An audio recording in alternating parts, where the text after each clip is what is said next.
How Orsinium Passed to the Orcs by Menina Gsotst. The year was Third Era 399, and standing on a mountainside overlooking a vast tract of land between the lands of Menevia and Wayrest was a great and learned judge, and arbiter and magistrate, impartial in his submission to the law. "You have a very strong claim to the land, my lad," said the judge. "I won't lie to you about that. But your competition has an equal claim. This is what makes my particular profession difficult at times." "You would call it my competition?" sneered Lord Bolwyn, gesturing to the orc.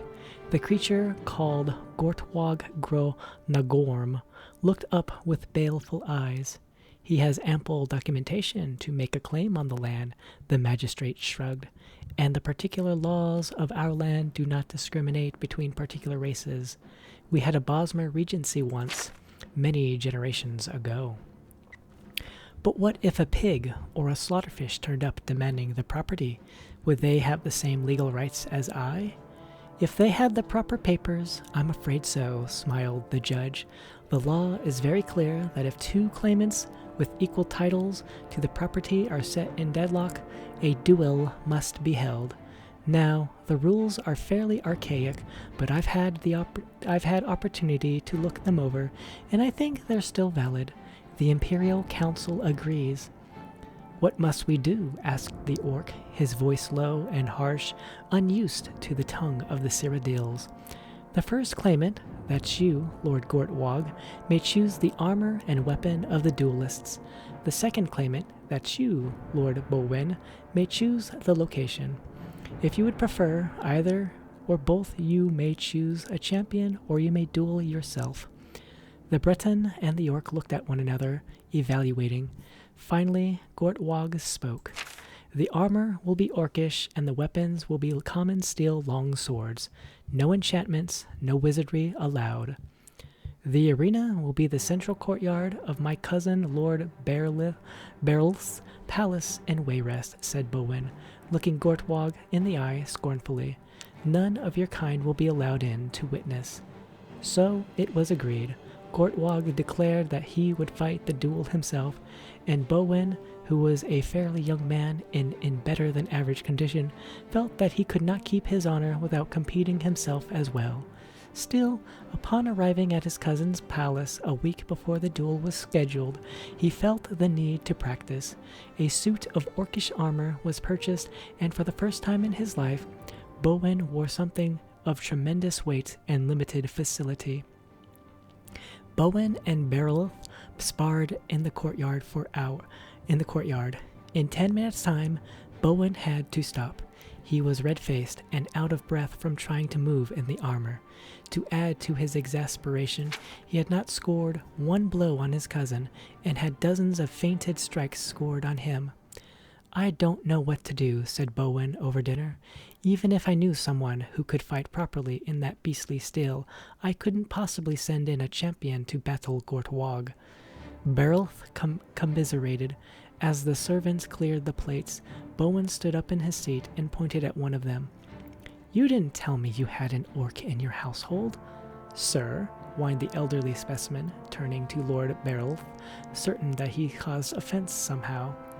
"You mean old Tunner," laughed Beryl.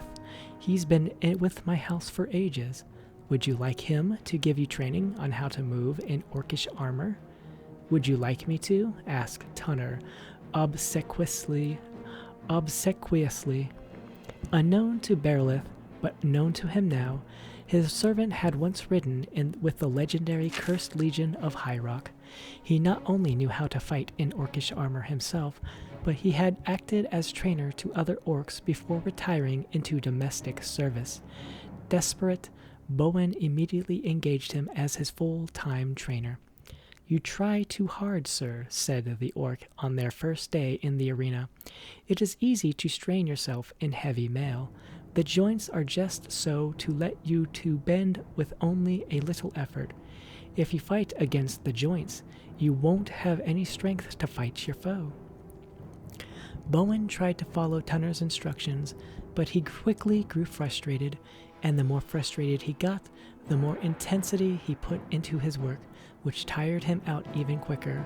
While he took a break to drink some water, Berilith spoke to his servant. If they were optimistic about Bowen's chances, their faces did not show it. Tunner trained Bowen hard for the next 2 days, but her ladyship Elisora's birthday followed hard upon them, and Bowen enjoyed the feast thoroughly. A liquor of poppies and goose fat and cock tinge with buttered hyssop for the first course, roasted pike, comewort, and balls of rabbit meat for a second, sliced fox tongues, ballam pudding with oyster gravy, bat agler weed, and beans for the main course, colequiva, ice, and sugar fritters for dessert. As Bowen was settling back afterwards, his eyes weary, he suddenly spied Gortwog and the judge entering the room. "What are you doing here?" he cried. "The duel's not for another 2 days." "Lord Gortwog asked that we move it to tonight," said the judge. "You were training when my emissary arrived 2 days ago, but his lordship, your cousin, spoke for you, agreeing to the change of date." "But there's no time to assemble my supporters," complained Bowen, "and I've just devoured a feast that would kill a lesser man. Cousin, how could you neglect to tell me?" "I spoke to Tunner about it," said Berilith, blushing, unused to deception. "We decided what you would be best served under these conditions." The battle in the arena was sparsely attended. Saturated with food, Bowen found himself unable to move very quickly. To his surprise, the armor responded to his lethargy, rotating smoothly and elegantly to each stagger.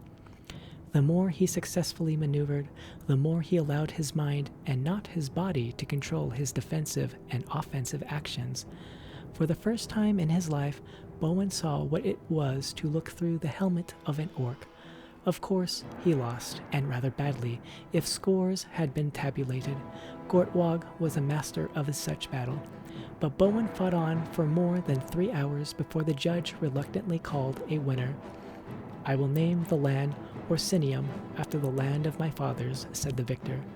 Bowen's first thought was that if he must lose to an orc, it was best that the battle was largely unwatched by his friends and family. As he left the courtyard to go to the bed he had longed for earlier in the evening, he saw Gortwog speaking to Tunner. Though he did not understand the language, he could see that they knew each other. When the Breton was in bed, he had a servant bring the old orc to him. "Tunner," he said kindly, "speak frankly to me. You wanted Lord Gortwog to win." "That is true," said Tunner, "but I did not fail you. You fought better than you would have fought 2 days hence, sir. I did not want Orsinium to be won by its king without a fight."